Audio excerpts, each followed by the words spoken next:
అత్తమ్మ వాళ్ళ ఇంట్లో ఎక్కడున్నా కూడా నానమ్మ ఉంటే నా ఫస్ట్ ప్రిఫరెన్స్ నానమ్మ దగ్గరికి వెళ్ళాలి. నేను చదువు కోసం వెళ్ళి వచ్చిందంటే ఫస్ట్ నానమ్మని కలిసేవాడిని. నానమ్మ కోసం వెతుక్కుంటూ వెళ్ళేవాడిని. ఎందుకంటే నాకు ఉంది ఒకే ఒక గ్రాండ్ పేరెంట్. ఓకేనా, అంటే చెప్తున్నాను, నానమ్మ ఏంటంటే మన అమ్మా నాన్నని వాళ్ళు పిలిచారు అంటే అమ్మా నాన్న కంటే గొప్పవాళ్ళు వాళ్ళు. అప్పుడే మన అమ్మ నాన్న గొప్పవాళ్ళు అంటే మన అమ్మ నాన్న కంటే గ్రాండ్ పేరెంట్స్ ఇంకా గొప్పవాళ్ళ కదా. కాబట్టి వాళ్ళ విలువ తెలుసుకోండి. ఓకేనా, విలువ తెలుసుకోండి. నానమ్మ ఎప్పుడు కూడా ఏమనేది అంటే, బిడ్డ మంచిగున్నావా రా బిడ్డ అనేది. నన్ను ప్రేమగా ఏమనేది, పవయ్య బాగున్నావా ఇలా పిలిచేది. ఓకేనా, ఇంకా remember recently she passed away, చనిపోయింది. తన అంటే చెప్తున్నా, నానమ్మ అమ్మమ్మ ఉంటే మనకు కొండంత బలం ఉన్నట్టు. ఓకేనా, మీకు తెలియదు, ఒక కొండ ఉంటే కొన్ని విండ్స్ని ఆపేస్తుంది.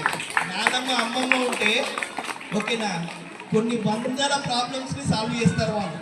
ఓకేనా, ఇప్పుడున్న తరంలో మీ అమ్మ నాన్న గొడవ పడకుండా ఉంటున్నారు అంటే కారణం మీ అమ్మమ్మ నానమ్మ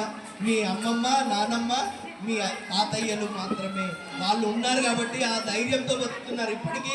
ఓకే, మా నాన్న అమ్మ ఉన్నారనే ధైర్యం మాకు ఉంటుంది. ఓకేనా, నాకుంది కాబట్టి ఇంత హాయిగా ఇక్కడ వర్క్ చేసుకుంటున్నా.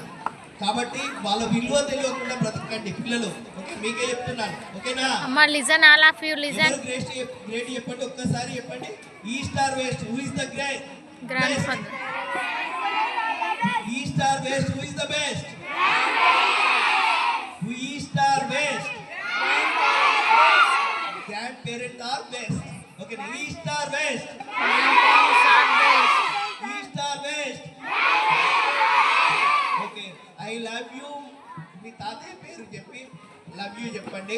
Have you kissed your grand parents? No. Have you kissed your grandparents? Yes. Have you kissed your grandparents? Yes. No. Selfie తీసుకోవాలి, మీరు కిస్ మీ గ్రాండ్ పేరెంట్స్ ఇచ్చి ఫోటో తీసుకోవాలి. ఓకేనా, you give kiss to your grand parents. ఓకేనా, thank you dear. అమ్మమ్మను నానమ్మను తిట్టే వాళ్ళు ఇక్కడ ఎంతమంది ఉన్నారండి? No.